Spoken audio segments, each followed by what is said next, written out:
Benarkah ada kelompok buruh yang mesra dengan penguasa? Cukup berbeda dibanding May Day yang sudah-sudah, pemerintah memfasilitasi peringatan Hari Buruh di Monas yang kemudian disebut May Day Fiesta.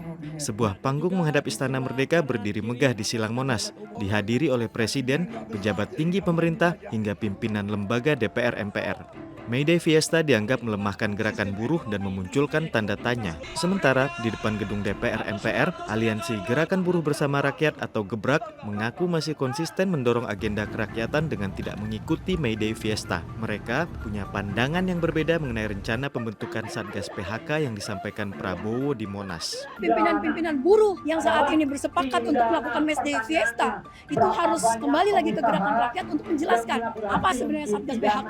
Gebrak menilai Satgas PHK masih perlu dibahas karena masih belum ada kesepakatan dengan Aliansi Gerakan Buruh. Rezim ini bisa jadi 5 tahun bahkan 10 tahun. Sementara 1 tahun pertama Prabowo itu belum kita uji keberpihakannya secara konkret dan real baik kepada buruh, kepada petani.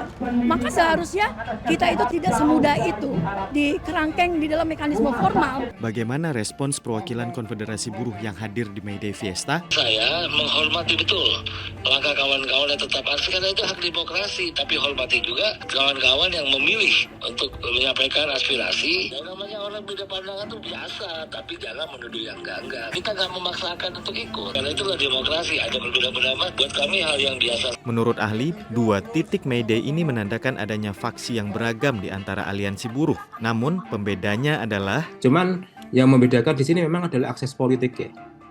Karena memang di sini terlihat sekali kan antara yang di Monas dan di Senayan, di mana yang Monas itu aksesnya langsung ke presiden, yang sebaliknya itu justru mengalami resistensi. Namun, bagaimana nasib gerakan buruh ke depan?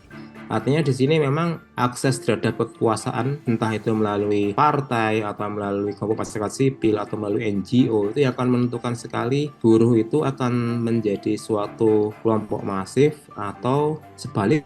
Karena beda afiliasi jalur akses itu juga menentukan seberapa cepat unifikasi aspirasi buruh.